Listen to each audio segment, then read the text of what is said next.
and a very warm welcome to the second summer days organized by CESI in cooperation with Bertelsmann Stiftung, and there's a third partner this year, which is the EU Observer, a media partner. It's the second summer days. The first ones, I don't know who of you has been there. Hands up. Oh, you see, so some of you still remember, was in 2019. It was a new concept. And what was different to other conferences was that it was meant to be more informal. That is also why Bouche à l'Oreille has been chosen as a venue that has a lot of atmosphere. Having said that, do me a favor. If you're hot, take off your jacket. I can say that, I don't have one. But the organizers asked me to making sure that you know, this is informal. We want to exchange, we want to feel comfortable. There will be a barbecue tonight. So please make sure that whatever you've got to say is not hindered by the fact that you feel uncomfortable by heat or anything else. Having said that, a few announcements before we start. Number one, there will be live streaming. So while I'm talking to you, people can follow the plenary session on YouTube, Facebook, and Vimeo. So be aware that when you're in the plenary, there's live streaming. In the workshop, there will be none. Claudio, a colleague of Klaus' team, will look at the comments, and maybe we're going to hear some later in the discussions. Then there is a drone flying around. Don't worry, not inside. I double-checked just before we started. However, outside, when you later move to the barbecue, you may see it. Not dangerous, but there will be pictures taken from above. The third point, and I haven't met her, is that we have a guest today whose name is Joyce. Joyce, are you in the room? Ah, there she is. We met, we didn't introduce to each other. Maybe you briefly stand up. Joyce is a visual strategist. What is a visual strategist? A visual strategist follows the discussions and draws. And we will have digital pictures later that will show us how Joyce has seen the discussions going and what she felt were important points. Again, we will come back to that later.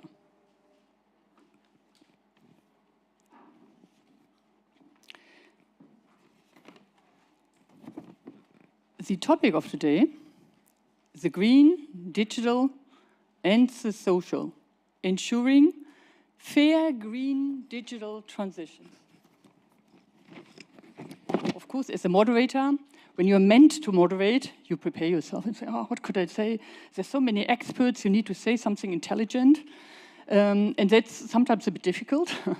So often what helps you is to looking at what's happening around you and to look into the topics that others understand better and to understand, where does it come from?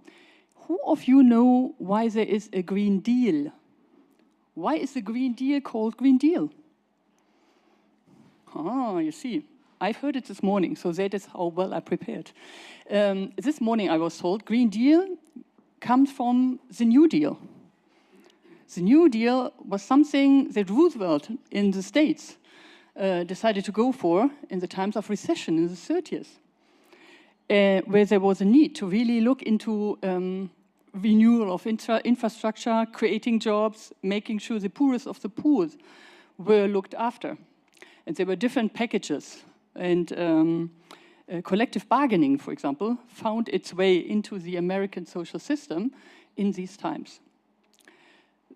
So today, what you're going to look at is the different green digital transitions, and maybe we're also going to have a discussion why we always talk about the twin transition and not the triple transition, because social should really be at the heart of it. It is Klaus who taught me in another conference that I moderated for CESI that the economy is not there for the people are not there for the economy, but the economy is there for the people. So really people should be at the heart of it. Ursula von der Leyen, when launching the Green Deal, has said that it will bring beg more than it takes. That was, again, 2019. Now we are in 2022, 3 years later, and a lot has changed. And with these very short words, I hand over to the host, who will, of course, open these summer days, and that is Romain Wolf. I don't think I need to introduce Romain Wolf, because Romain Wolf has been around as president of CESI for over 10 years, so I think everybody of you knows Romain Wolf, who is a Luxembourgeois and who warned me that he will speak in Luxembourgish. But maybe you will make a change and be nice to the people. Romain, the floor is yours.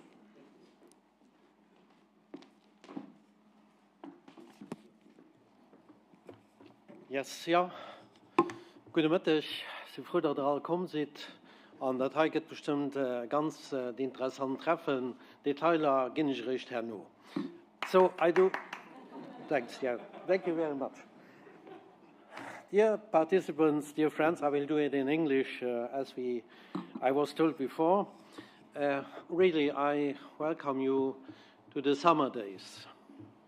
Finally, I have to admit, a very long, too long period has passed during which such a meeting like today was unthinkable because of the COVID pandemic.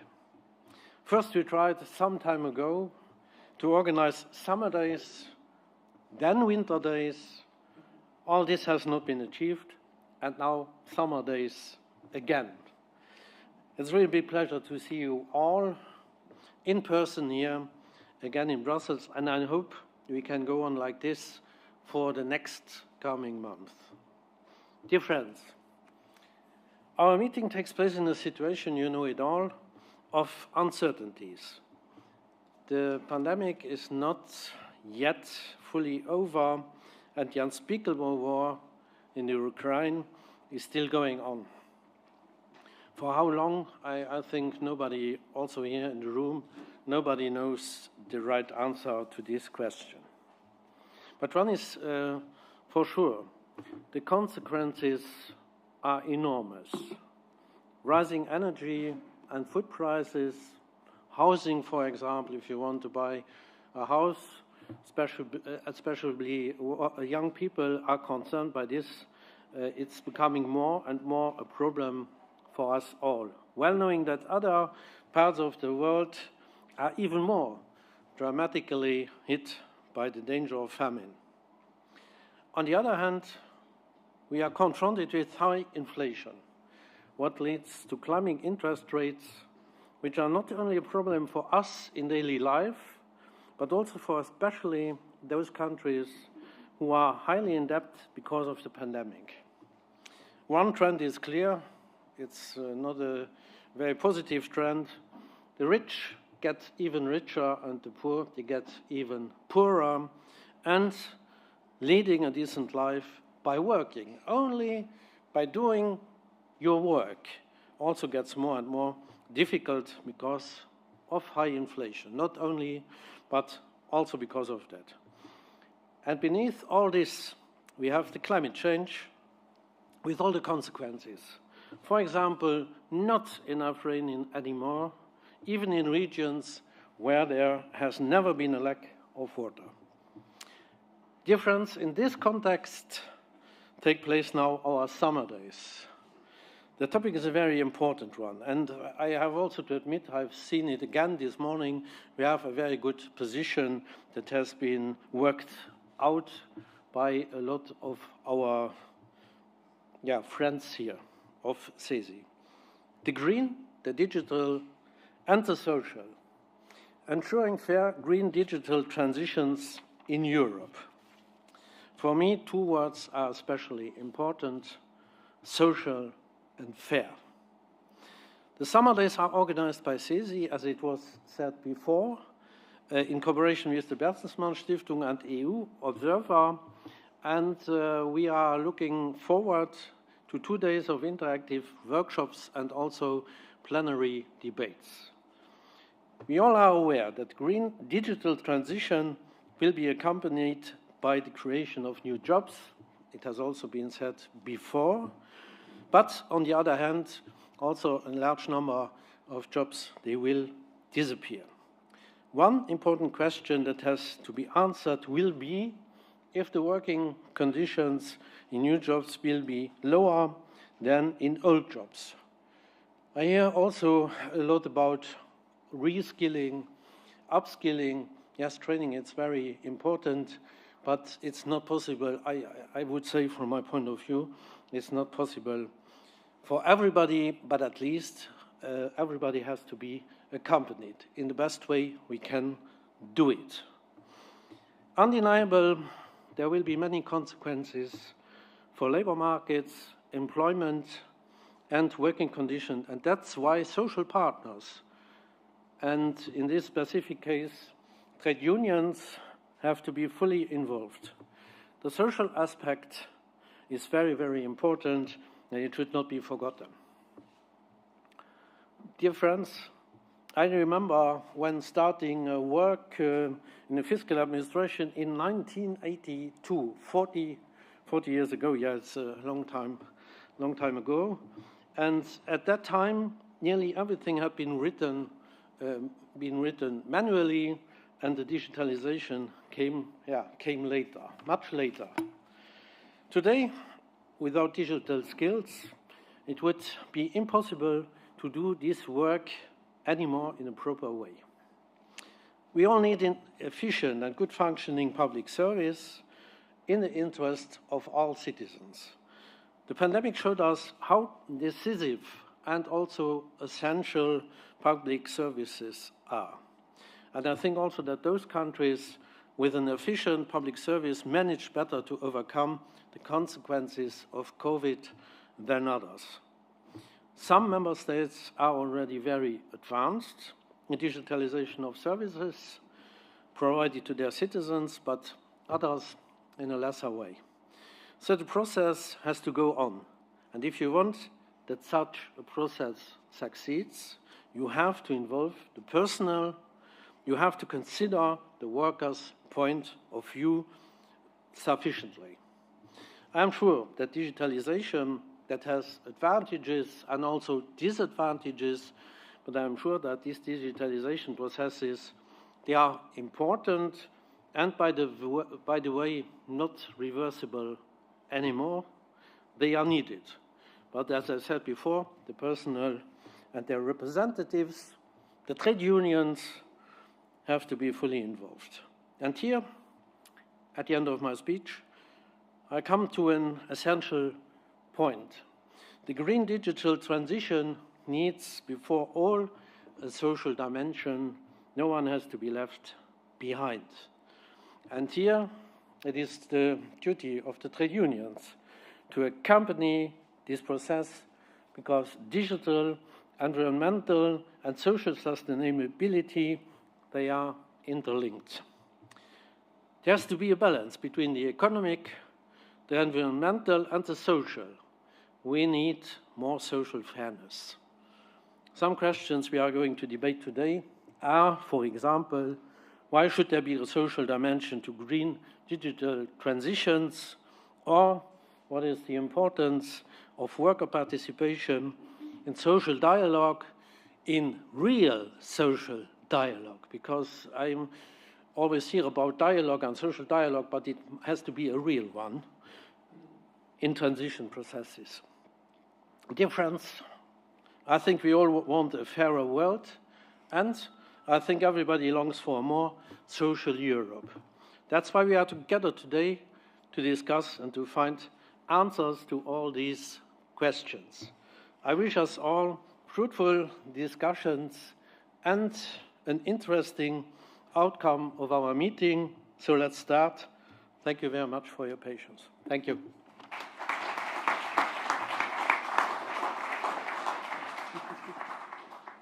And now you stay with me, I hope. So thank you very much, Robin. Before I ask our two discussants on the podium, we have two key messages delivered by the European Commission. So the European Commissioner for Jobs and Social Rights, Nicola Schmidt, has sent a video message which we would like to display now. And Thank you. And then there is another video message from the other important European institution, the European Parliament, from Dimitrios Papadimoulis, who is Vice President of the European Parliament. And I suggest, in discussion with Telemachos, that we play both videos one after the other. Inviting me to address you today during your summer days. The challenges we face are of an unprecedented scale. Rapid advances in digital technologies, such as artificial intelligence, together with climate change, globalization, and demographic trends, are having an impact on the lives of all Europeans. These highly transformative factors have been with us for some time already. But the external shocks that we have suffered in the last couple of years have added to pre-existing challenges. The COVID-19 pandemic has had profound effects on consumer preferences, working conditions, and labor markets. And now we have to deal with Russia's criminal war against Ukraine, which is having a strong impact on energy prices and other essential commodities and raw materials. At a time of such upheaval and uncertainty, social partners play a crucial role to keep the economy going by preserving jobs and income and maintaining production. Social dialogue is firmly established as a cornerstone of our social Europe. It drives economic and social resilience, competitiveness, fairness, and sustainable growth. Countries with robust frameworks for social dialogue and a high coverage of collective bargaining have more competitive and resilient economies. As social partners, you play a crucial role in managing, in a socially fair way, the ongoing green and digital transitions. Your actions complement the efforts of public authorities to strengthen labor market security and adaptability and to ensure just transitions. This is why we are committed to strengthening social dialogue and collective bargaining across the EU. And this is what we aim to do with our initiative on social dialogue to be presented in the autumn. The role of the Commission is to ensure an enabling framework. But at the end of the day, it depends mainly on you, the social partners, if and how the existing instruments are used and what social dialogue outcomes are achieved. I count on your commitment and openness to have fruitful negotiations with other social partners.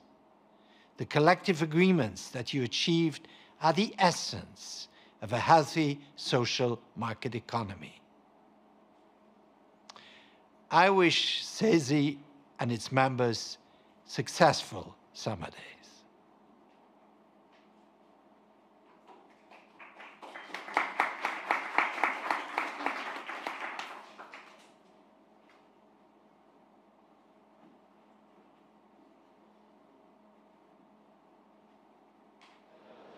Dear Mr. Heger, dear organizers, dear guests, thank you for inviting me to speak at your event on the important issue of the green, digital, and social transitioning and how to ensure a fair shift in Europe.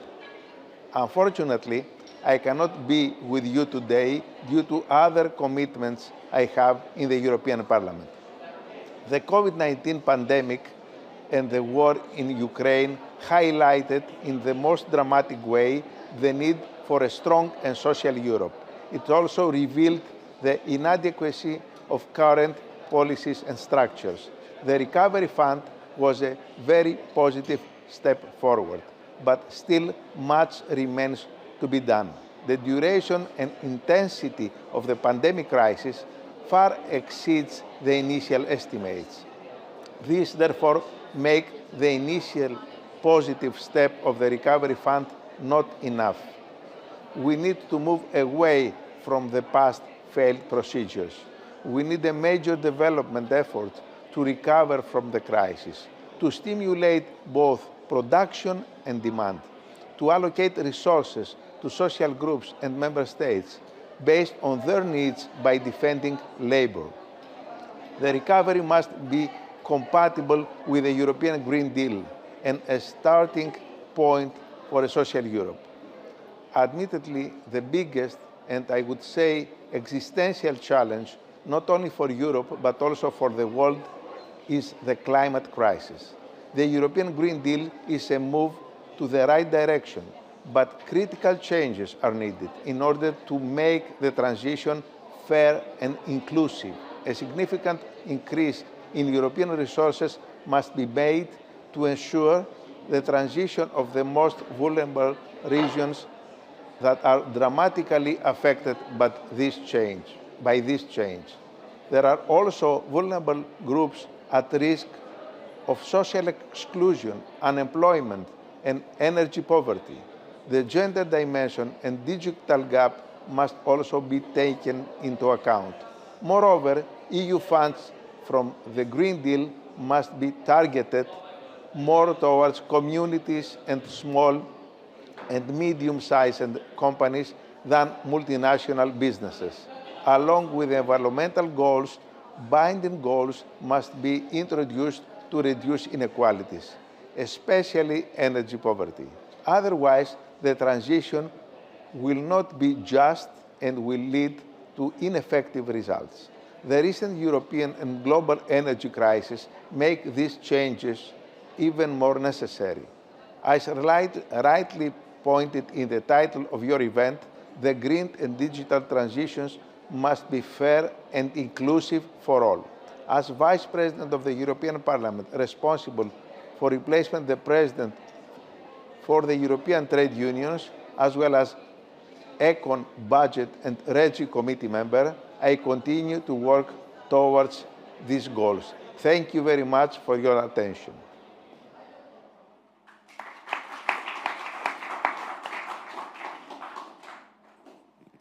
So you can see that the CESI summer days got a lot of attention in the institutions.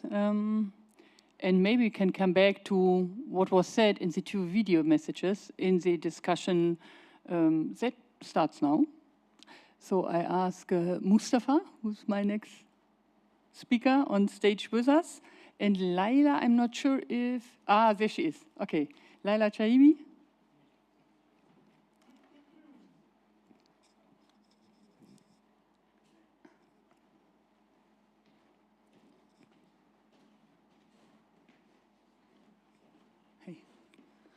If you come here, yes.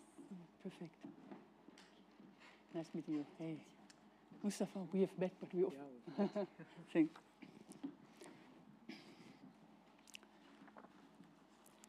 So what we follow now is a panel discussion with experts, and we have the ILO perspective, the perspective of the Social and Employment Committee, and we'll start with Mustafa Kamal Gepe. He is the coordinator of the Green Jobs Program at the ILO. And Mustafa, I'm not even sure whether I pronounced your family name correctly. Is it Gepe? No, it's just gay, like Marvin Gaye. If you listen to Marvin Gaye. Gay, okay. Okay, so Mustafa is the coordinator of the Green Jobs Program at the ILO. And he promotes positive employment outcomes of policies on climate change, green economy, and sustainable development. Mustafa has been working for the International Center for Trade and Sustainable Development in Geneva before. And what I found most impressive is that he has a master's degree from Japan and has been working across Asia on green economy for over 10 years. So Mustafa, the floor is yours. How do we make the transitions more inclusive? What's the ILO perspective on that? You can use the pult if you want, or you can do it seated as you prefer. I'll use them because I have a text. Perhaps that's easier.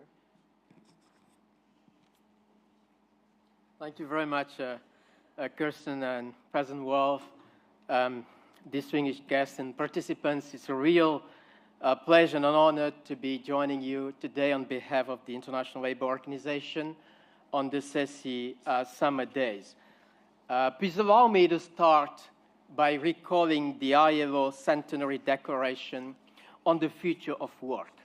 As you know, in 2019, the ILO celebrated its 100 years and adopted a Centenary Declaration on the Future of Work. But what is important about that declaration is that it notes that we are in a time driven by transformative change in the world of work as a result of technological innovations, demographic shifts, environment and climate change, and globalization.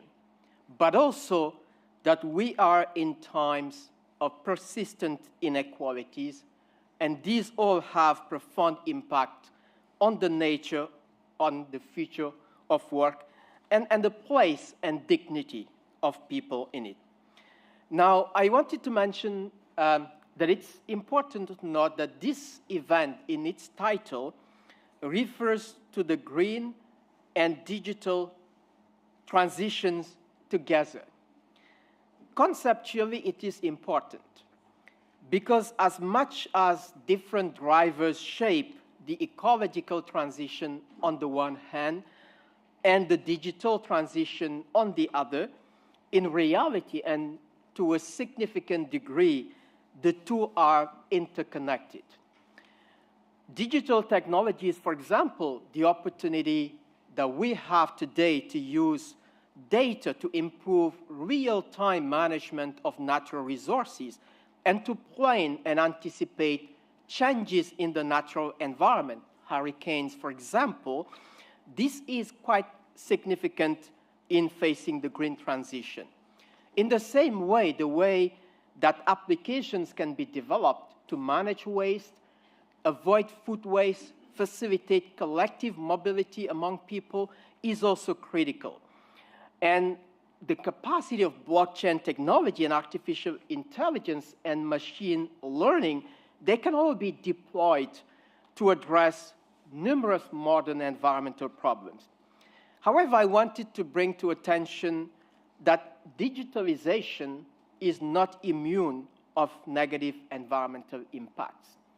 For example, a 2019 study by the Shift Project found that the world's collective digital carbon footprint, the energy we use, accounted for 3.7% of greenhouse gas emissions. If you put it in perspective, it is the same share of the aviation industry. And it's also important to note that it is estimated that the energy consumption of digital technologies have significantly increased between 70% between 2013 and 2020. Now, from a decent work perspective, digital labor platforms that are now widespread, they offer important opportunities for income generation and employment. But there are several decent work deficits. All workers, regardless of their contractual status, should be covered by international labor standards. They should have social security, protection rights, engage in social dialogue, and have fair remuneration. So therefore, collective bargaining and the involvement of trade unions is essential and can significantly support the rapid change in digital platforms to be more effective, inclusive, and in a sustainable approach. Now, please allow me to turn to the question of inclusion. The very nature of the green digital transitions imply inclusion. Building a strong social consensus by engaging workers and employees organizations and people and communities is just critical to ensure the success of public policies. In the specific context of Europe, inclusion can be thought of to be of two dimensions. One is obviously internal, and that is the need for participatory governance, which can build on Europe's own very long-standing tradition of social dialogue. But there is another dimension, which is external, and this is the imperative of international cooperation. We face global challenges, and these demand global responses. For example, it is only by bridging the digital divide and by fostering a widespread uptake of clean technologies and leveling up the capacities in all countries that a high ambition for green and digital transitions will be achievable. And for this reason, it is important to note that the latest G7 communiqué started by setting an objective to make progress towards an equitable world as something that is essential. And the Ilo Director General, in his message to the G7 earlier this week, noted that progress towards greater equity has become more urgent than ever. And this is also why the recognition in the G7 communiqué of the importance of a new initiative that the ILO and many other partners are putting in place as we speak, known as the Global Accelerator on Jobs and Social Protection for Just Transitions, which aims to create 400 million jobs and to expand social protection to some 4 billion people, is also important. Now, earlier this month in Stockholm, countries gathered to celebrate the 50 years since the 1972 Conference on the Human Environment.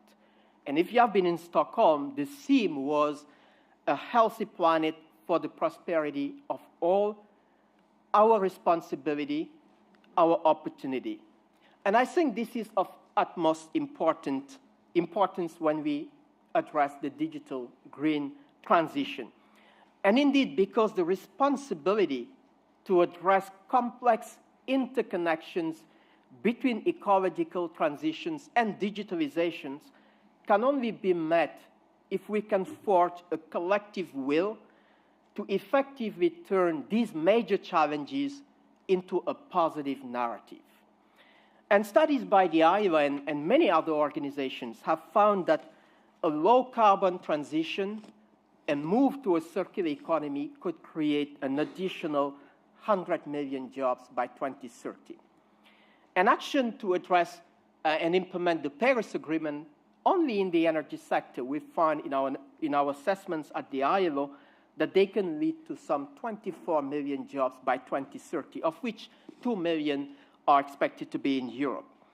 However, one should not underestimate the scale and the difficulty of the structural transformations and the risks of social and economic disruptions.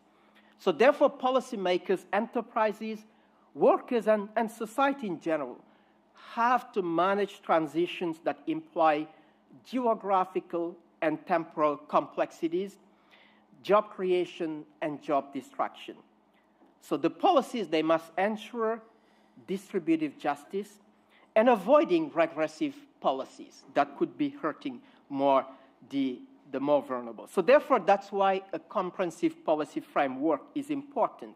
And I want to emphasize that the social partners, the constituents of the ILO that you are not passive bystanders, but active agents of change in the green digital transition. And this is why you have adopted in 2015 the Ilo Guidelines for a Just Transition towards environmentally sustainable economies and societies for all.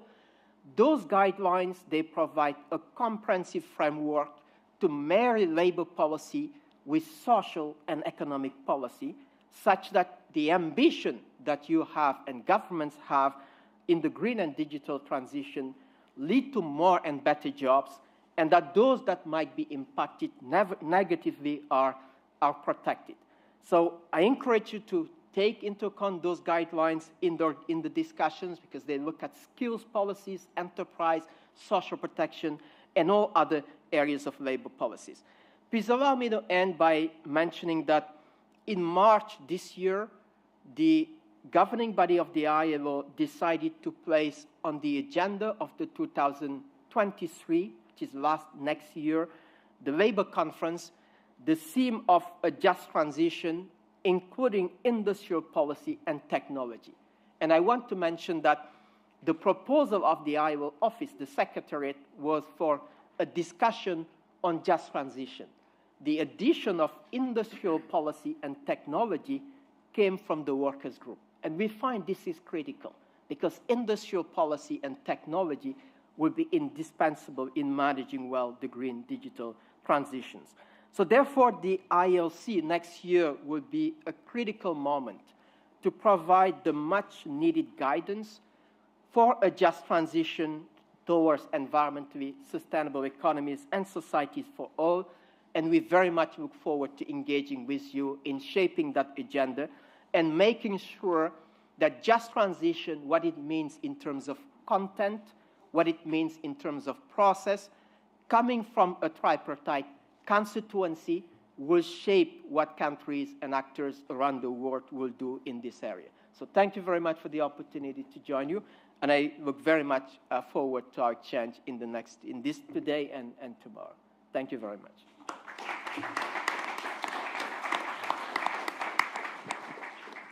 Thank you very much, Mustafa. And I'm sure we come back to the ILO guidelines as much as to our brief discussion also before the start of the event on whether there are binding rules needed for the jobs of the future or whether there should be voluntary standards. Our next speaker is Laila Chaby, Vice Chair of the Committee for Social Employment and Social Affairs in the European Parliament. Thank you very much for taking the time to joining us today. Laila, you've been very involved also in setting up movements that really were directed at young people getting housing that is affordable, in combating speculation and too high rents, including access to legal frameworks for traineeships and internships. So you're very much on the side of vulnerable groups. And today you speak about towards a more social future in the European Union, how that complies with what is the transitions are aiming for. We are very interested in listening to you. The floor is yours.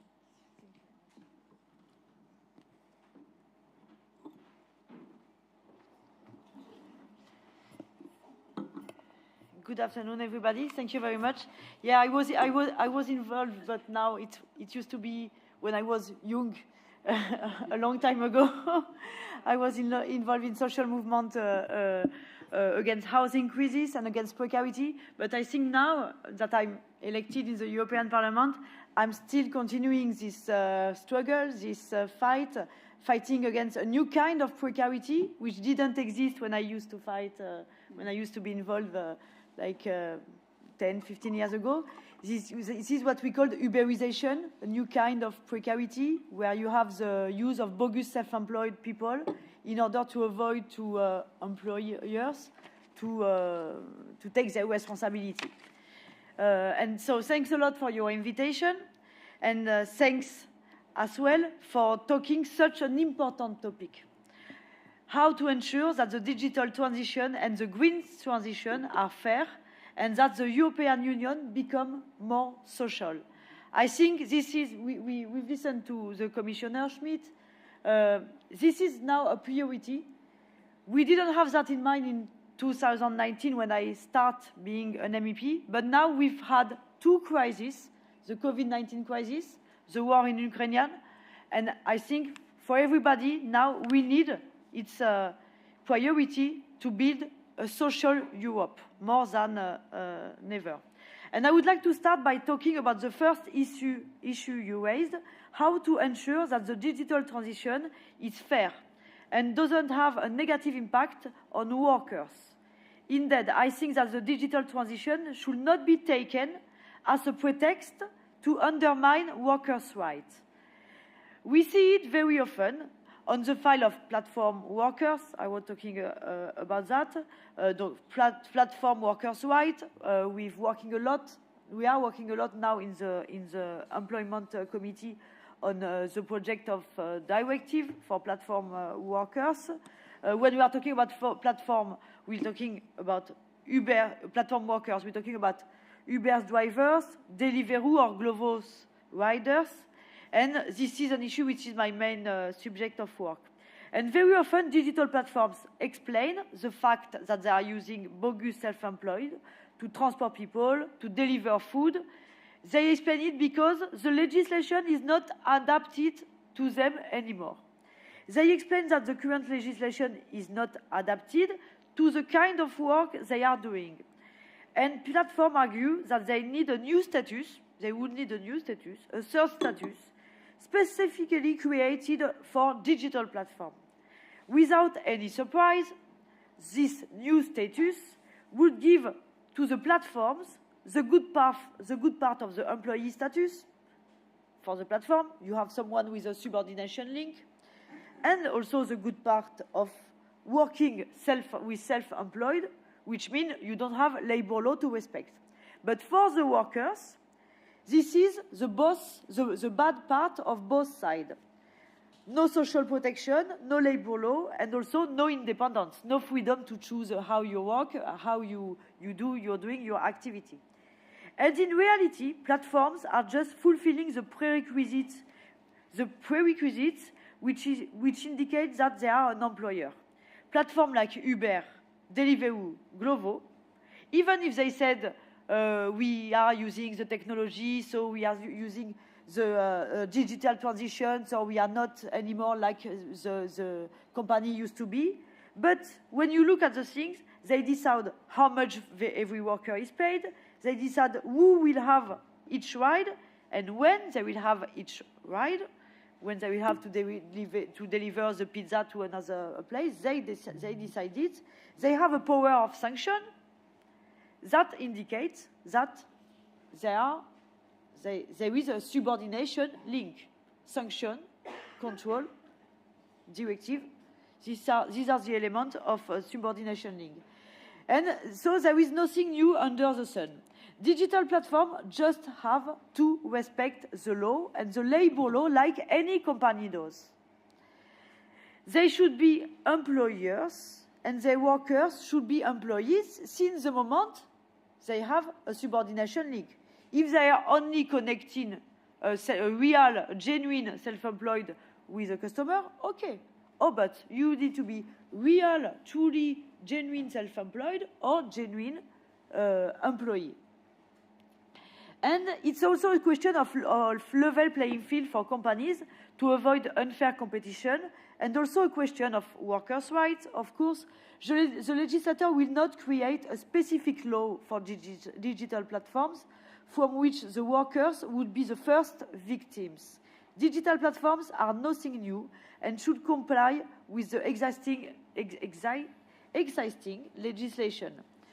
Another point is the algorithm. Platforms use an algorithm to organize the work. The algorithm makes sure that the client doesn't wait too long, for example. And so assign rights, the algorithm decides sanction, etc. And at the moment, workers have zero power on the algorithm. There is total opacity. However, algorithms are nothing new. This is just the modern version of the boss or of the manager. And normally, workers can discuss with their boss or their managers. In each company, there is at least an annual negotiation on the working condition. In the platform workers, the algorithm decides unilaterally and in an omnipotent way. That cannot continue. It's necessary to ask for an algorithmic co-management, meaning that workers should have the right to sit at a table with representatives of the platform and to discuss their working condition. We need to put the labor law, the common labor law, into the algorithm management, not creating new kind of law, but putting the labor law into the algorithm management. They should be able to negotiate and to revise the algorithm because this algorithm decides on the working condition. You may know that, as I told you, that the European Commission published a proposal for a directive last December, and I will be in charge of the negotiation for my political group, the left in the European Parliament, in the Employment Committee, in the Empl Committee, and which means that I will be responsible for the negotiation. And 2 points about that, which are for me the most important. That digital platforms should respect the law and should employ their workers when they have a subordination link. The second point, workers should have the right to co-manage the algorithm.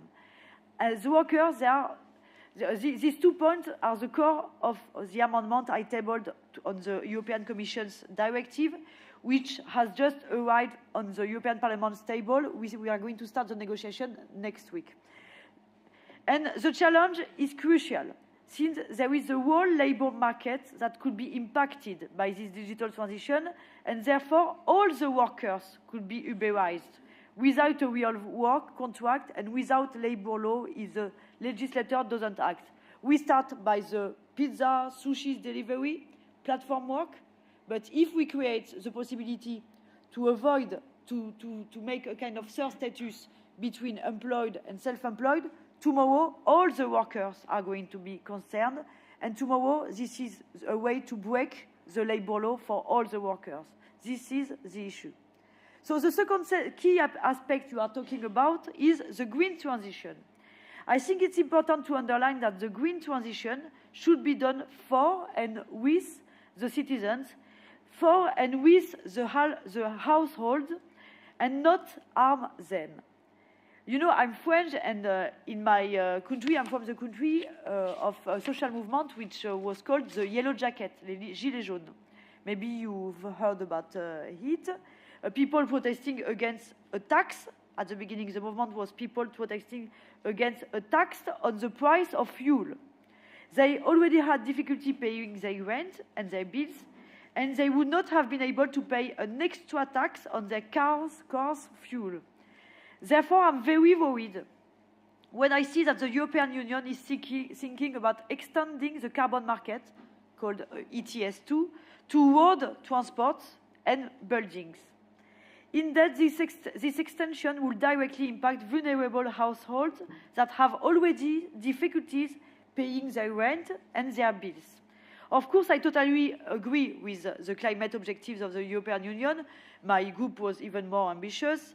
But I think that vulnerable people should not have to pay for the transition, should not have to pay for it. And indeed, when people have to take their car to go to work, and if they don't have any other solution, extra tax will just impact them more. If they didn't have money to buy an electric car, an extra tax will not help them to buy it. In the same way, if a family is living in a house with bad insulation and has no money to renovate the house, the extra tax on housing will just make the family suffocate more. The European Parliament tried to avoid this issue, but to avoid the extension of the carbon market to building and transport.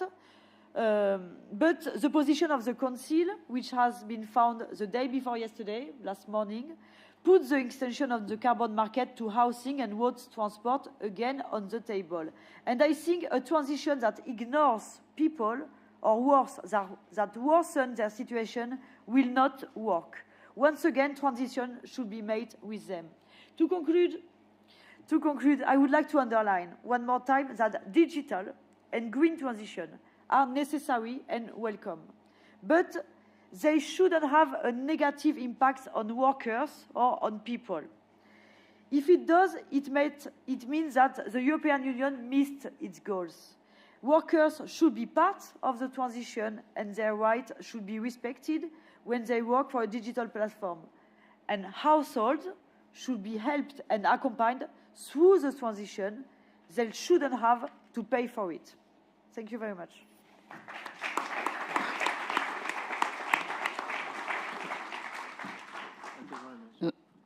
Laila, thank you very much.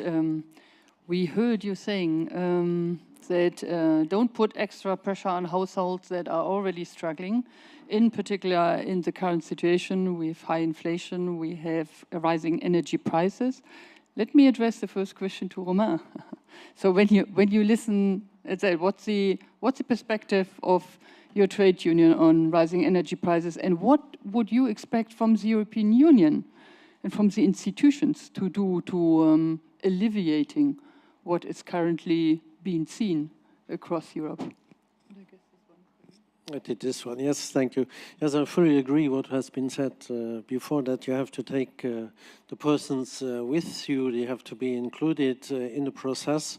Yes, actually, we are in a situation where everything is not so easy. A lot of people who have problems to pay their bills. And when I see that you talked also about inflation, and when we then have this green transition, digital transition together, as we said also before, there has to be a social aspect to it all, because I'm a little worried, as you said also, that social conflicts, they will get more and more important. You spoke about Gilets jaunes. Yes, I've seen what they did. Some things were not so perfect, but you see at a certain moment, some people don't follow you anymore, and that's the moment also when they see that they cannot live anymore with a decent work, as I said before. So there you have to pay attention. And now at this situation, everything a little bit comes together. We have not yet totally the end of the pandemic. On the other side, we have the war in Ukraine, and seeing all the consequences of this all. And this comes all together. Inflation rates, they are going up. People get more and more difficulties, not only vulnerable people, because it's also going to the middle class more and more and more. And if you afterwards, you have an inflation, we talked about this morning, 20% perhaps in 2 years, for 2 years, and you have a raise in salaries, you don't have it anymore. How can you compensate this? Plus that the salaries go up, really go up again above all this inflation. It's getting very, very difficult to find the answers. Yeah, you asked me a question, but it's very difficult. I would like to give the right answer, but it's not so easy at this moment. But I think trade unions, they are very important, even in these moments, especially in these moments, to support these people. So then maybe I move back to Laila with a question that's related to it. Yesterday, the ministers for environment of the European Union have met and have decided to stop the combustion engine in Europe. The combustion engine, Verbrennungsmotor, in Europe, and of course, to promote electrical vehicles. So now imagine like the automobile industry in Europe is a very important sector, and I'm a worker in the automobile industry. And there is a policymaker, you're representing the people, and you come to a region, let's say it's Baden-Württemberg in Germany, and you say, okay, but we're gonna look for a just transition because it's all gonna be green and digital. What do you tell to the workers who may fear job losses by 2035? Yeah, I think it's very important to involve the workers in the green transition, and in the issue of the vehicles, the car. I think we have this date. We know that from 2035 we will not be able to sell cars thermic. And I think we have to involve the workers and to think how can I involve in the transformation, in the transition. Because now when you are building an electric car, the batteries are not made in Europe. They are not made in Europe. They are made in Asia. So we could imagine that a relocation of the industry, of the car industry, and to involve now people who are working now in the car company, how to involve and to create job also, to create job, creating the battery here instead of buying it from outside. I think this is a very important issue. Mustafa, when we spoke about jobs before the discussion started, he said, okay, I'm going to talk about the ILO guidelines because, of course, we have the international perspective. We look at what's happening in Europe, and we feel that jobs should have a standard. There should be norms around how jobs are designed, what they entail, etc. And from what I understood, an agreement to really get legally binding standards or norms failed. Looking at the green and digital transition, what's your perspective on that? Well, thank you. I think it's very important to have normative frameworks. And in the context of the ILO, as I have mentioned, the governing body, the tripartite constituents discussed this in March. And the decision was to have what in the ILO is called a general discussion. And as you know, the International Labour Conference, the conferences are the places for the tripartite constituents to formulate international labor standards, that govern our lives in so many ways. And the results of the labor conference, they can be what is called standard setting, which means that the conference will result in a new recommendation, a new convention, or a protocol. But it could also be just a general discussion of a topic of importance and lead to conclusions. Now, some of our constituents, and I must say this was mostly the workers' group, were for a standard setting discussion. And the reason is that if you look at the policies that MP has just mentioned on the shift away from combustion engine, in many cases, policies are taken and the social consequences and the management of those social consequences come afterwards. So what we think would be a right process for just transition is to design climate environmental policies together with the social policies that must go hand in hand. And that with guidelines which are of a voluntary nature, which is what we have today, there is no normative force, so that, of course, there is different contexts, but we think that unless these policies are combined at the stage of design, involving social partners in social dialogue, then you end up managing the consequences rather than avoiding them upfront. Thank you very much. Are there questions from the audience? Because I can, of course, continue asking questions, but the idea is to involving you. I see already one hand up, and I'm not sure if there is a mic over there which can be handed around. Yeah, there is.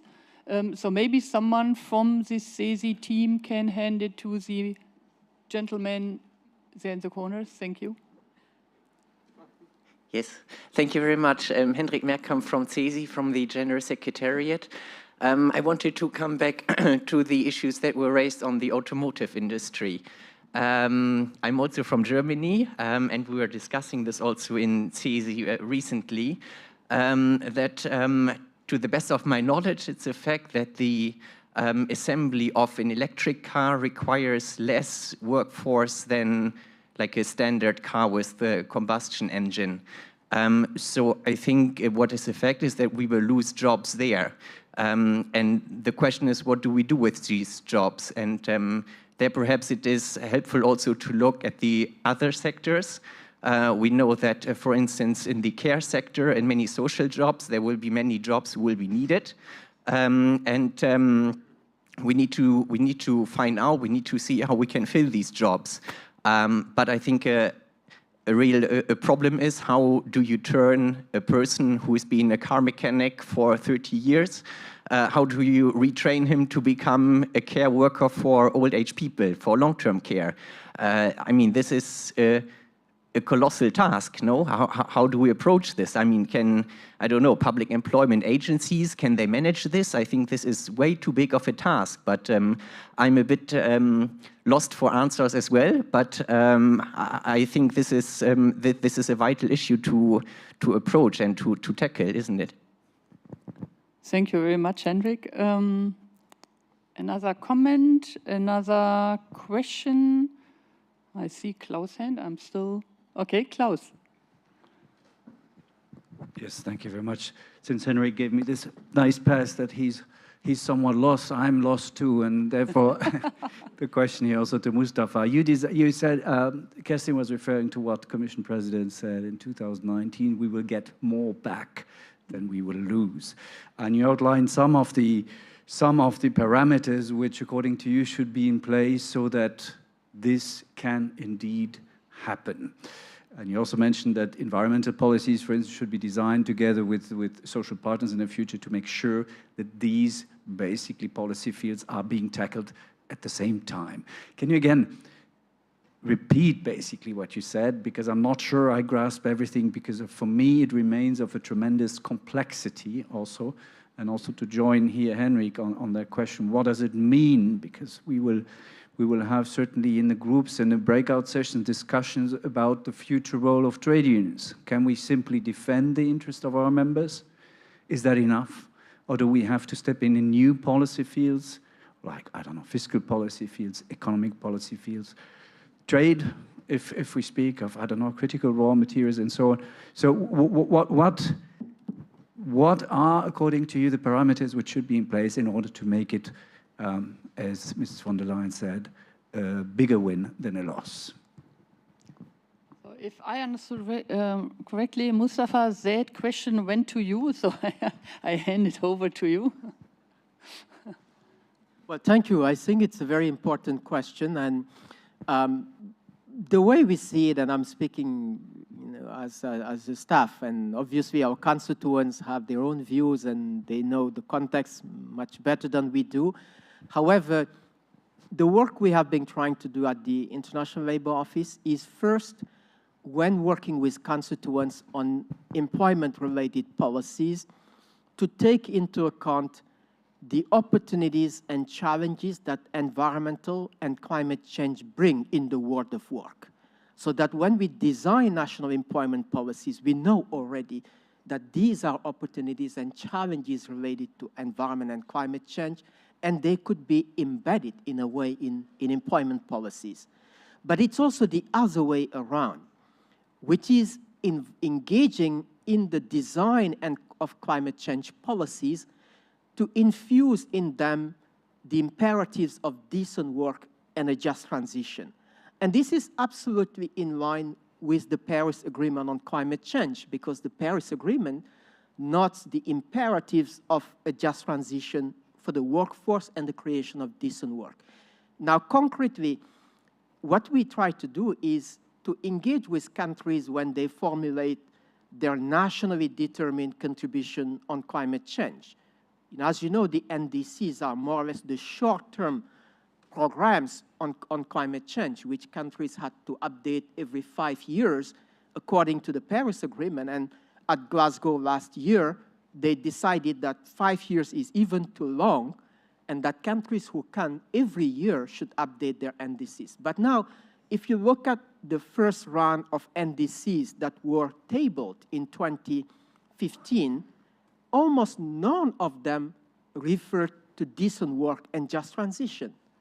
So in the round of update in 2020, we worked with over 10 countries to promote social dialogue around decent work and climate change, and working with workers' organizations, employers, so that they can participate in the process of updating NDCs.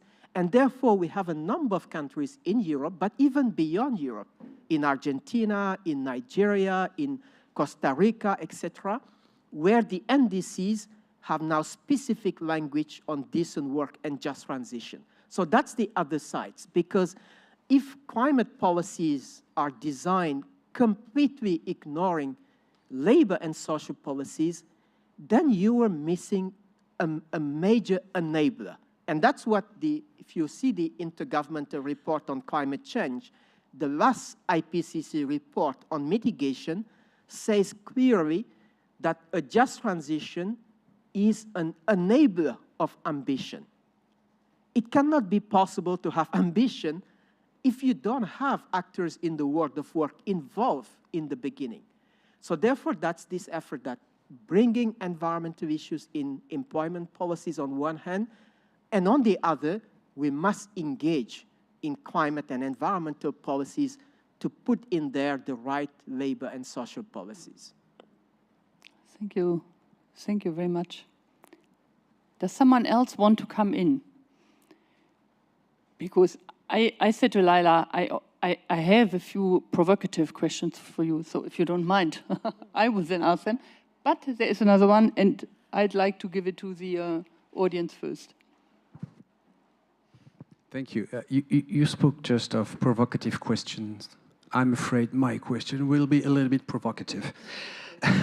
I will just rebound on what you said, Romain. You said rich people get richer and poor people get poorer. I want just to say, one thing is deeply shocking me nowadays. It's just this inflation. When you think, I will take two French examples. French is self-sufficient as far as wheat is concerned. We export wheat, so that means we have enough wheat in France to feed the whole population. And we have reserves, okay? Nonetheless, the price of wheat raises drastically. Why? There is no objective reason. We are victims of this inflation without a single reason. I will take a second example, which is in the green transition. In France, glass is put into containers. Whatever the color, it's the same container. Why? Because this glass will be melted 1200 degrees using tons of energy, okay? Instead of washing these bottles. Why? Because there are big financial groups who work this way. They make their money on the skin of people. So what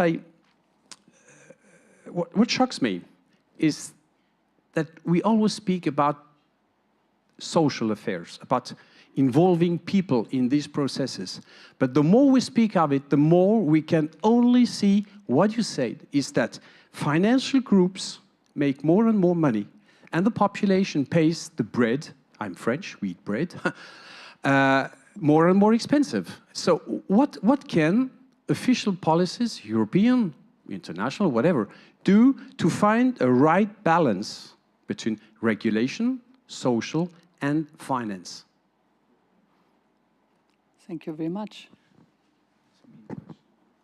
It's a mean question, he said. He's right. Yeah, but I think probably, if I look at Laila, I guess you're going to have to take it. My question, let me add the other provocative one, is of course the question of why did nobody think about the triple transition in 2019? So why was it this twin transition, digital and green, instead of making it immediately a triple, including the social dimension, which already in 2019, with the financial crisis, you know, in the background, having never the youth crisis, etc. So it wasn't that it was a very healthy society in 2019.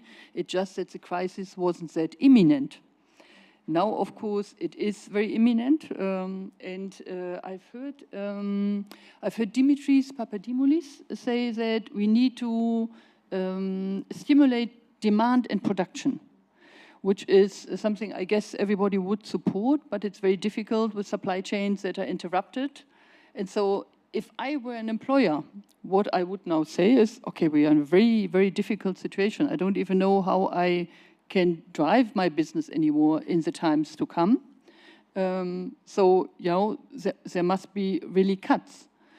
Aren't the policymakers sometimes putting themselves too much into the redesign the policies, but then it's up to the social partners, as we heard it also from Nicola Schmidt, who said, we can provide the framework, but it's going to be your job to finding the solution. That's at least what I heard.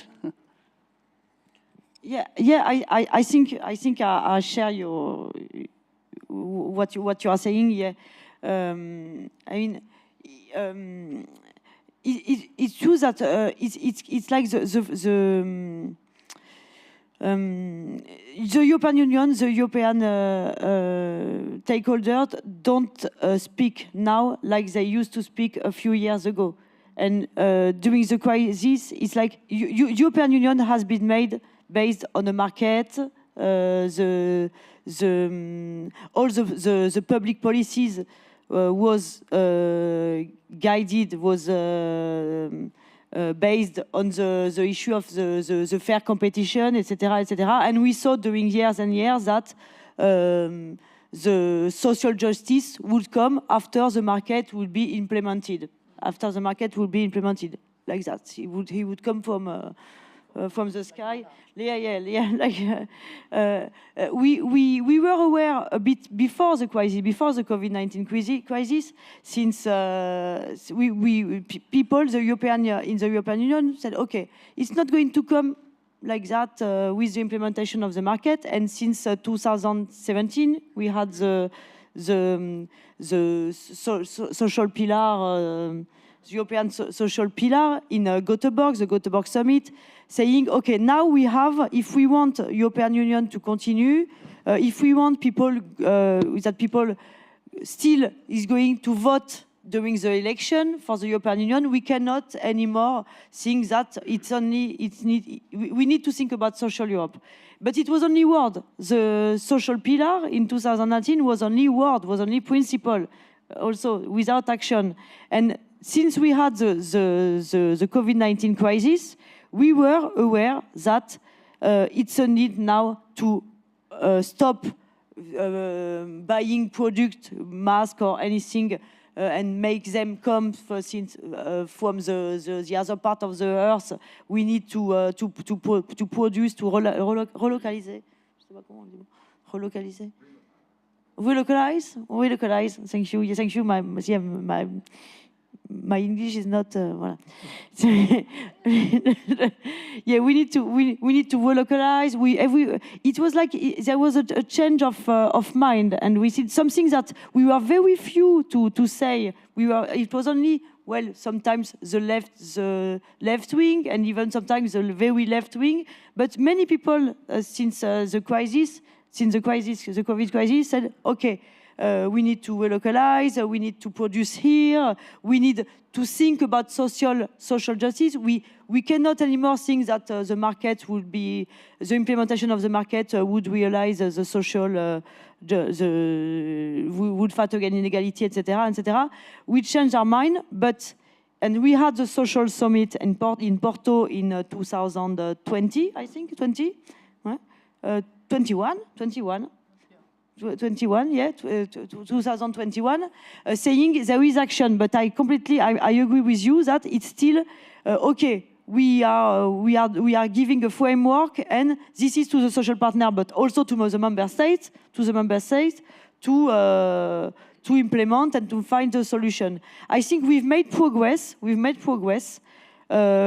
People are aware now that we need to tackle the transition, the green transition. We need to include people, to include the citizens, to include the workers in the transition. Of course, we are not going to oblige any workers to work in an area he doesn't want, he is not interested in. Of course. But I think there is, even if there is some area, we have time enough. For example, for the car 2035, we have time enough to think to the transition, to how to upskill people, how to reskill, how to give reskilling to people, but also maybe the competence. What you can do in the car industry now, it can be used in many other areas that we need in the transition, in the hydroelectric area, or in the renovation of building. Many competences that you use in the car industry that you can use in another one. We're not going to ask someone who works in the car industry to oblige it to care or children or anything. But I think, yeah, this is the big issue we have. But we still need more action and decision, more ambitious. More ambitious decisions and actions. Romain, as president of CESI, there will be discussions now held in working groups. What would you hope to come out of it if you could give like one or two hopes? This is why we organize this. there are only hopes. When I would only answer this social aspect, I think it's high time that this social aspect comes also for the Commission, for the European Union, because if it doesn't, you will lose the people. And losing people, yeah, why do we need a European Union when you lose people? So the social aspect is very important. Another thing I wanted to say, yes, prices, they are going up. They are going up. You are speaking about speculation. Yes, that's right. Because the prices, they went already up before the war in Ukraine. Actually, we are told, yes, that's the problem. But no, before there has already been a problem. And there's a lot of speculation in it. And there are a lot of people, they are earning a lot of money with that. So my last answer, I hope that today, what we will discussing here, I think the green, the digital, and the social, they are very important.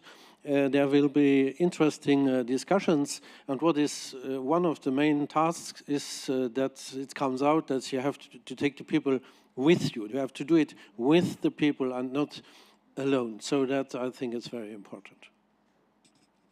And the trade unions. Representing the people. So there is one more question, and I'm willing to take it, but please be brief because we are coming to an end. So there is one question over there, second last row, gentleman in a blue skirt, shirt. Thank you very much. I'm sorry, I took the jacket off because it was really warm in the beginning, but now it's getting better. So my name is Frank Sivan Thomas. I'm from the European Commission, DG Employment Social Affairs, from a new unit which we have set up with the title Fair, Green and Digital Transitions Research, as unit which was set up last year only. I don't want to comment on whether we are fast enough or not, but maybe just give two points of information and also relating to your call for concrete action, which we support and we would like to invite you. The first thing is, I think we're very much in line with also what Mustafa said. There is a lot of attention to just transition on the need. We share a lot of the points made.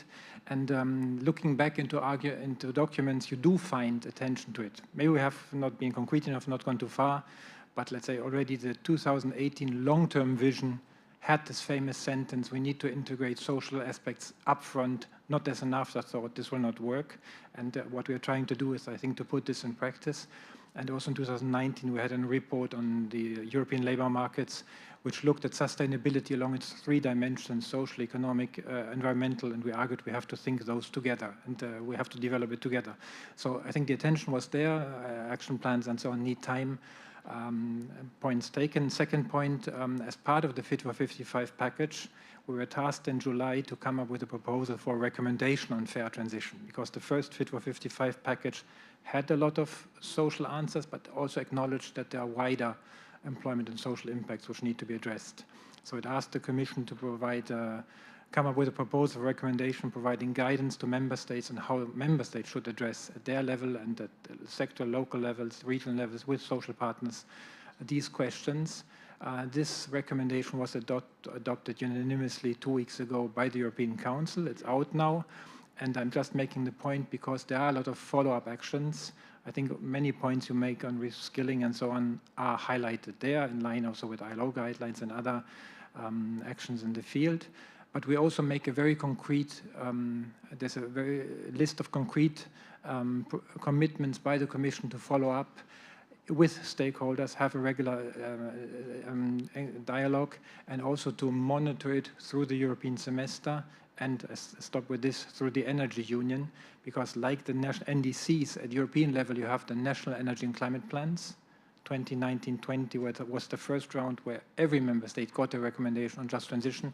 They will be renewed next year, and there too we can strengthen this dimension. So happy to work on this together and hear from you what's needed to put that into practice. Thank you. Big thanks to you, and I hope you're going to stay for the working groups, which will now start. And I assume you're going to join the third one, but we'll see, which is on priorities for socially fair transitions. We'll move into the working groups after the coffee break, and we will follow up on what our panel discussants have said this morning. So first of all, I would say a big thanks to Laila, Mustafa, and Romain for their contributions this morning. The audience will work on it this morning, but at the opening, and the audience will work on this now in the working groups. And if you're still with us tomorrow, and in the plenary following up on the working groups, maybe there are already some ideas for solutions. We shall see. What we will now do in the working groups, we work on worker-centered green digital transitions, which is, of course, on how to involve stakeholders and the key stakeholders, how to make it more participatory. We have 3 working groups. The first workshop is the one led by Bertelsmann Stiftung, and it's Nathan Christ. Nathan, can you please get up? Ah, there he is. So he's going to lead the first workshop, which will take place in this room. So if you're in the Bertelsmann Stiftung working group, please stay in this room. I was asked to read out what it will be dealing with. The main question guiding the discussions is how can the digital and sustainable transformation be done in a socially fair way? While the need for digitalized and climate-neutral economy is undoubtedly of central importance, it is crucial to identify the potential impacts of these ambitious plans, something that we were discussing just now, and to ensure that the green digital transitions happen in a socially just way. How will the transition to this new era affect our labor markets and societies, and how to reconcile digital and green objectives with social aims? So that is what Nathan will lead on in the next hour after the coffee break. So stay in this room if you want to participate. Workshop number 2 is organized by IFOC and will be led by Jennifer Rüpel and Jakob Birkenhöfer. Can you please get up? There, towards the back. The key question guiding the discussions is becoming part of the process, how to ensure a successful transformation through participation. And behind it is that IFOC is a market leader for civic and stakeholder participation, not only in Germany, but also in the EU and internationally. And they have been working for 27 years on that. So the way they're going to organize their workshops is by presenting 3 different projects that illustrate how this can be done. So join that one. It will be downstairs when you get out of the room. To your left, there are stairs leading downstairs, 2 very beautiful rooms. You will find IFOC's logo. That's workshop number 2. And coming to the third one, which is led by CESI, Sarah Renaudo. There she is, Sarah. So Sarah is the CESI's chairwoman of that working group on the future of work. And the question she will tackle is the role of trade unions in a changing world. What priorities for socially fair green digital transition processes in the European labor market and economies. This is what will happen after the coffee break. Now, I'm the only person between the audience and the coffee break, so I stop here. At 4:30, we will start with the working groups. And I know there is a nice big bell that CESI always uses, and I guess we're going to ring it when the coffee break is over. Enjoy your coffee break and have good networking stakeholder talks.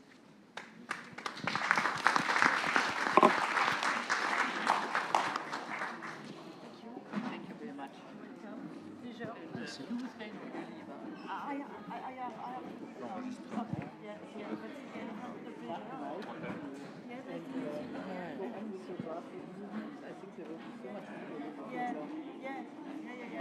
Especially for the platform board directive. Every time we organize several events with many workers from all over Europe, drivers and riders. And this was one of the things that enforced the European Commission to publish a very ambitious directive, I think. Maybe what I call is a kind of other kind of lobby. But it's also what you are doing. But we keep in touch. We have to keep in touch. And I, by the way, I work also as associate to the European Policy Center. Okay.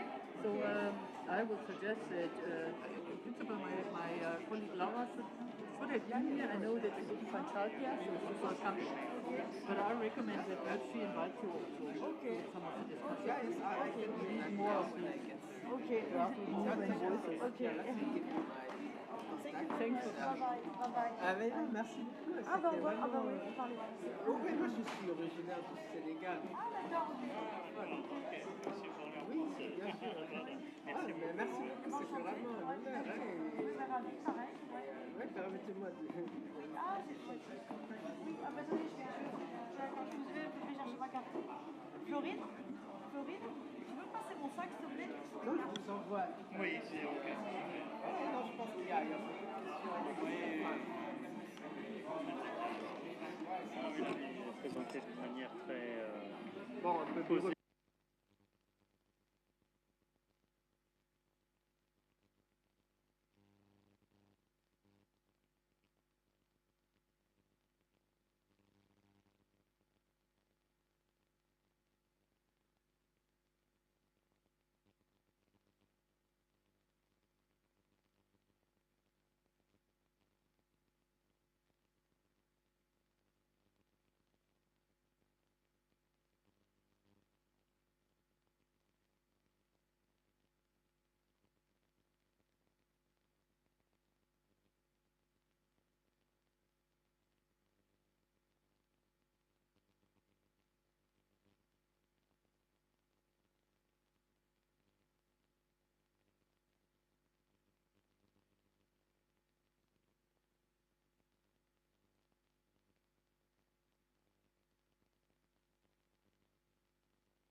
Technika widziałeś?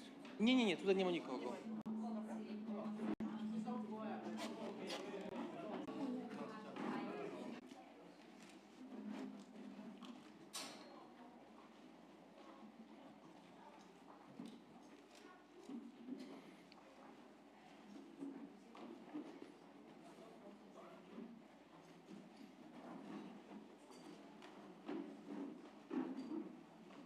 Itself, globalization active. If we have high R&D program. So it means that we can use funds to build program to help companies to first, do we have the knowledge? Do we have the that helps what? Doesn't matter. Managers with the workers themselves. Good point. And then back there. Going make societies more open to the transition, to find ways to adjust workforces, to communicate clearly. Some of these seem like they're clear options for EU policy, some of them not so much. So let's open it up. Here's some thoughts. Where do we stand? Maybe we can try to define what is social sustainability, like the factors, because from the first session that we had today, there was a question from the auditorium, what are the parameters for the social sustainability? And we still don't have them on any level, neither on international or European. While for environmental transition, we have a lot of factors, like we have the checklist to comply. And for social sustainability, we don't. So it can be an option to start with, but it's also very complex because it's very difficult to calculate it. But just for right, there are general goals for social fairness, but they're not specific, perhaps enough. They're nowhere near as developed as the climate goals that the EU has. Yeah. Good point. I have to confess that I didn't take part in the very first part of today's meeting, but I'm a little bit surprised that you don't have a definition or neither indicators concerning social sustainability. We have a huge pack of the social protection performance monitors, of the Laken indicators, etc., of the European Pillar of Social Rights. So we have a wide range of indicators concerning social aspects on the European level. And the aspect of sustainability became during the last 2 decades more explicit. That's not only financial, that it's an aspect of socially sustainability in the long run. So we have a lot of indicators. We have a certain idea because of the European Pillar of Social Rights. We don't weight it in a certain way, but to be honest, in the field of climate change, in the green economy, in the green transition, we don't weight or don't build an index or widely agreed accepted index. So I wouldn't say we don't have idea of social sustainability, but we have, of course, different branches in the room too, who will have focus on different aspects who are far more important for their social idea in the near and the current way and in the future. And it's the same if you're looking for what is important for the Green Deal, for Fit 55, that we will have different aspects here. But I wouldn't say there's not a concept of social sustainability, especially since we have the European Pillar of Social Rights. Yeah.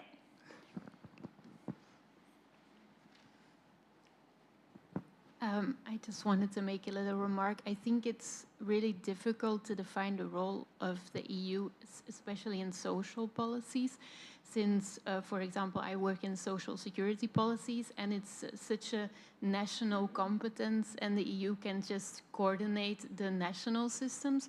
So it's for me, at least, it's really difficult to define what precisely the EU can do because it's such a national-based competence. So I think that like the division of competencies and how far the EU can go within certain policies is also an important remark to make, because I think for the green aspect, they have a lot more to maneuver than for the social Absolutely. aspect. And it's very what is socially important is it's very much defined by national standards as well. So, yeah, I don't know what the answer to the question would be because it's so nationally based. Thank you. I'm just being a bit provocative because I think that's also why we're here. But with the EU, isn't it as you also mentioned that the social aspects are more being dealt with at national level? Shouldn't it be the EU policy mainly focusing on digitalization? And of course, the social and the green policy is relevant too, but if we miss that, so Asia and the US, they will be far ahead of us, and we won't be able to build up let's say, a sector, technology sector, which is competitive to Asia and the US. The social aspect then will be huge. So then we will have a lot to deal with. So maybe that's my opinion. The EU should to go usually to the bank. It depends the area of the country, it depends the persons, it depends the age, it depends a lot of things. And the point is we must have a service for every customers, and this is the big challenge, because the customers don't want to go to the bank. That is the point. A lot of customers don't want to speak with persons, because when I speak with the machine, I speak all the times on the same way. When I speak with a person, with this person is one type of service, another type of service, and it's not equal. So it depends the customer, and it depends the zone of the country, the part of the country, in my opinion. Okay. And comment up here, and I think this will be the last one. I agree with the comment that you made, but there is one thing about this person-to-person context that we need to keep. There are some sectors where it will be a negative consequences, because we were not talking here about it today, but digitalization helps to fight corruption, because like I'm from Ukraine, and even Ursula von der Leyen said in her speech recently that digitalization is one of the key factors that will help you to fight the corruption. So if in the government field there are less people with whom I need to talk to solve my problem, the better, really, because this reduces the corruption. But definitely there should be people who can consult me and whom I can ask a question and not the machine. Thank you. And that brings us pretty much to the end. I think that's a really good point to end on. I love talking about kind of the details of the digitalization. That's an excellent point that it can help fight something that we didn't even talk about today, which is corruption. And governance is key to all of these issues. So I'm going to thank everyone today for their input. It's given me a lot of ideas and inspiration. I hope you got some inspiration out of this as well. You can find our work online at globaleurope.eu. That's sort of our blog where you can get new weekly articles about what we look at, which is not only Europe's economy and cohesion, but also sovereign Europe, EU public opinion polling, almost anything that has to do with Europe. You can find it there. It's been a pleasure talking with you today, and I look forward to continuing some of these conversations at the barbecue coming up and tomorrow as well. So thanks so much.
So when it's raining out there, and when you've had tough discussions in your workshops, which I'm sure you did have, because I joined 2, I didn't make it to the 3rd one, because the discussions were pretty lively. So when I looked at my watch, it said, oh, you should start again. We're here in the plenary, and we'll get a brief wrap-up from the workshop leaders. We heard a lot this morning about the fact that workers need to be involved. You need to involve the people in these transitions. We had a lot in the workshops about change, and it wasn't this morning. I always say this morning. Does it happen to you too? Nathan did the same. I was very grateful. He was standing in his workshop, said this morning, it's somehow such a long day. Suddenly you meet so many people, you're not used to it anymore. But in the opening discussion, which happened after lunch, we heard a lot about the fact that people need to be involved, trade unions need to be involved. But then again, you know, what can be done? And so in the workshops, they concentrated on different aspects of this participation. And luckily, we had workshop leaders from different walks of life and society. So I'm gonna start. Who wants to start? We can do 1, 2, 3 as it is in the program, and maybe that is how we should be doing it. Nathan, would you be prepared to be number 1? Okay, he says sure. So as he says sure and looks very reassured, I would say we start with Nathan, who was in this room. How did your discussion go? Did you feel people came up with ideas? Like what was the 2 or 3 statements that made it to the forefront? Yeah, I think it was a great discussion, and I can't say that everyone agreed on everything, but that's good. That made it a good conversation. But some things that I will definitely be taking away are, 1, if we bring in the social aspect more intensely to the twin transition, the green and digital, and make it almost a triple transition, then there needs to be a much clearer set of social goals at the EU level. Now, on the other hand, there are those in my group who didn't necessarily see it that way, that they thought that maybe the social aspect didn't need to be brought more strongly into the aspect. It's still important, but maybe not into the EU level policy approaches to the twin transition. I think both they contributed to a really good conversation on our side. But if we do look at EU social fairness policy, then we need to develop the goals on that side as intensely as they've been developed on the digital and the green side. And something else that hadn't occurred to me before that I will definitely be coming away with today is that no matter what path we choose when it comes to navigating the twin transition, there needs to be good communication about what the consequences will be and what is being done to mitigate those, and good communication, especially with younger people who are going to be crucial to navigating the transition successfully. So I thought those were really good points, yeah, I'm taking them to heart. So I hope I did the conversation justice. There was a lot more good stuff in there. Which I can confirm. Thank you very much. Very clear results, I'd say. And my suggestion is that we discuss these findings at the very end all together. So let's move to the second workshop, which was led by IFOC, and Jakob and Jennifer looked into participation and how important participation is in this process. Yeah, exactly. So our workshop was about, bringing in not only stakeholders but also really citizens. We used to do citizens assemblies, focus groups with specific target groups, and so on. And we, like Jennifer and me, did some projects where we really looked into specific target groups. For example, in the automotive industry in Baden-Württemberg, we heard about that earlier today already. We did focus groups where we involved workers from the automotive industry, and talk to them how they perceive the transformation, what they know about it, and most importantly, what they feel the transformation needs, what are their wishes, their needs, their fears. So our discussion in the workshop was around how can we make citizens and the usual people on the ground be part of a transformation. And I think we like basically all agreed that it is important also to kind of make sure those people are part of the discussion and, you know, can bring in their ideas, and that we need to have that knowledge and that competence. And then we kind of also focused on some specific aspects, and I think, Jenny, you can jump a bit on those. Yeah, maybe to flesh this a bit. So we discussed further aspects on how there are various participation formats you can use, and it's not always the same process that you should be going, but it's particular to each topic. And if you go this way, the complexity can be reduced in so far that really workers or vulnerable groups or whatever target group you're reaching is actually able to challenge a topic and be on top of that in order to develop certain recommendations to move ahead concerning decision-making in the end. And this is actually another aspect that we discussed, which is very important in the long run, to see from the beginning on how can you connect the participation process to decision-making and to the decision-makers themselves to see the labors of the fruit to develop further and being discussed in policy surroundings. Yes, and let me check my notes. Of course, we also discussed the role of trade unions and that they should be involved in participation processes because it's a huge benefit to involve civil society organizations, trade unions, and just various actors in the arena. Thank you very much. And I believe, because I joined your workshop at a very late stage, you also touched on how important it is that policymakers listen to the outcome of these participatory processes and what happens and what the result is. If that does not happen, maybe we can come back to that later. Sarah, so we're back at CESI. Sarah, you discussed priorities. Well, what's the priorities for socially fair green transitions in labor markets and the economy? Over to you. Yeah, so mainly, and this one came up obviously from your workshops as well, participation is one of a priority, and we have been a little bit critical as well, because if participation was taken into account beforehand, maybe we wouldn't be dealing with the negative aspects, but we would be dealing just with, you know, the positive ones and how to get there. Because what we sort of discuss is that limits and penalties have been set up before the gameplay was set up. And it should be the other way around. You should know, you should have an ideal, you should know how to get there, the steps to get there. And then once you're working through it, then you can set up penalties that actually affect workers, affect citizens, and in this area as well, you know, middle income and lower income workers. So our priority as a trade union is to step up, to actually now map out what are going to be the consequences for workers and in which territories. And in this complex set of framework and policies, we cannot make the mistake of one rule fits all, and the change and the transition is going to happen everywhere at the same time. We cannot force it to be so, because it's going to be at the expense of workers.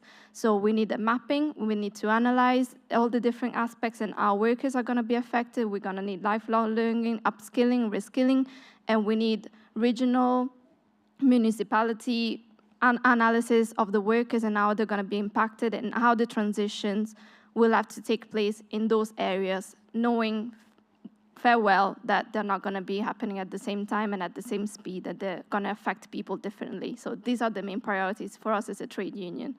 So, and of course, when I listen to all of you, there is a clear link between what you discussed, because if you let people participate at a very early stage, it means you design processes already differently. They are more inclusive. And again, the outcome would mean that then whatever is designed in terms of policies is adapted. So we are avoiding possibly a risk that you have seen in processes where you invited in a region stakeholders around the table, had a clear outcome, presented it to policymakers, and there was no political will to implementing it. So adapting the framework. I would have a question. Who was it? Bring around the table the usual people, which I found interesting. Like, what are the usual people? And number two is participation is something that takes time. Do we have that time? Sorry. The usual people, yes, obviously we all are usual people. And when saying the usual people, I would always mean that people, elected official, you know, someone from parliament or someone who's representing specific interest groups or so. But we often work, or like in many projects, we work with randomly selected citizens.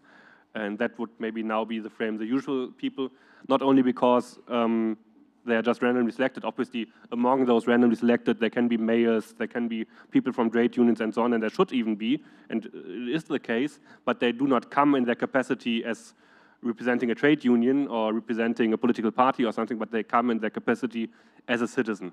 And that is very important, you know, if you invite them, let's say, you know, the members of parliament.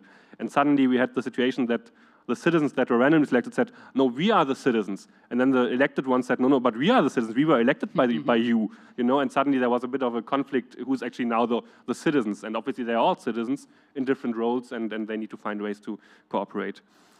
The second question is, do we have time for participation?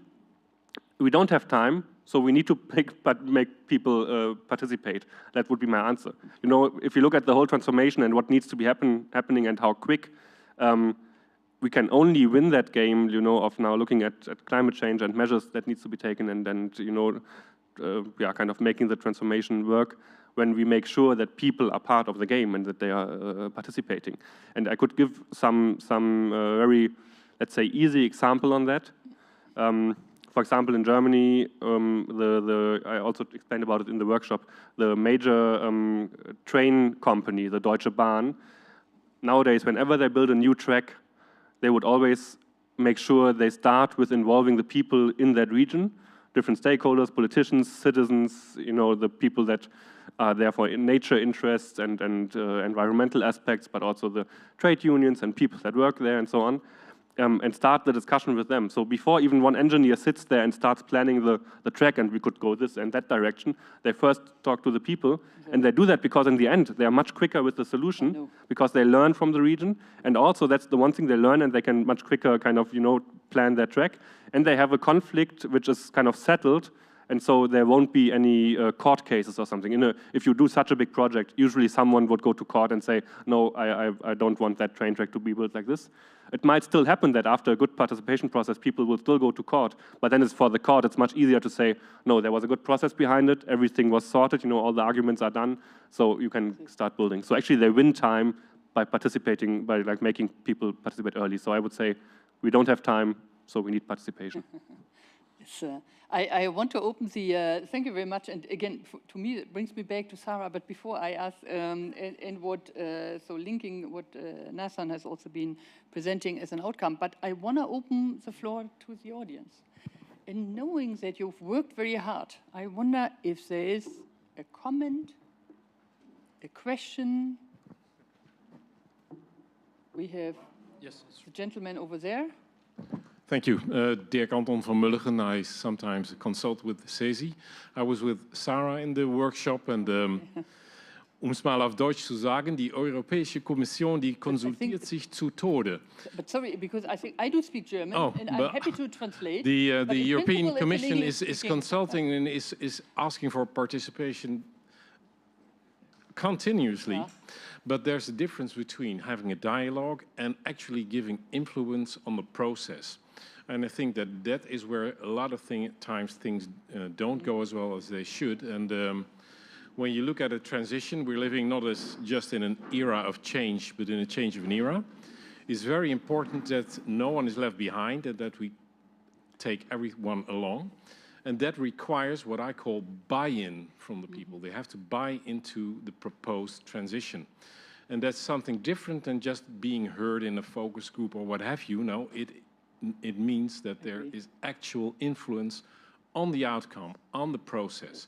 If not, and we remain to approach this in a top-down manner, then it will fail. And we've seen that with smaller change projects in the in private sector or with the ICT projects in the governments. This is of an unprecedented scale. And in order to make that succeed in a fair and just way, we need that buy-in from people. Yeah. So that's what I just had a small talk with Hendrik from CESI. Sometimes you get the impression that it's just checking the boxes. Okay, we did the consultation with the workers, with the people. Okay, we've done that, and we can continue with our plans. And it's just now a matter of communicating it better. Sometimes it's not a matter of communicating things better, but just creating better, more reality-based plans. That's what I think is vital. Thank you very much. Someone else wants to jump on it? If not, I do, because it indeed links very well to what I also had in mind, looking at Sarah. Like you said in your workshop, people said that we want to be involved at a very early stage and be part of it. And Nathaniel said, what my workshop came up with is we need very concrete social goals for this transition. So linking these two, what could happen now to, for example, coming up with very concrete social goals by trade unions, other stakeholders leading that? And it's an open question to who's around, to the audience. Well, if I may, absolutely. I mean, if workers were involved beforehand, maybe even the social goals will be different right now, and they will be more feasible and reachable in a more sustainable, fair, and just way. Right now, we're sort of at a difficult point where something is being imposed, forgetting that change happens by the workers. If workers and people don't make that change, don't make the steps, and it's just imposed on them, change does not happen the way you want it. You just get the repercussions of it, which is something that then us as trade unions, we cannot afford because we need to protect our workers and their working conditions. So this is the main aspect which is important to take into account and something that we need to start doing now. Which is what you've been referring to, don't make it a fake. Don't do as if, do it real. So to come up with concrete social goals, no idea whether some have already been mentioned, but any ideas about how that could happen now?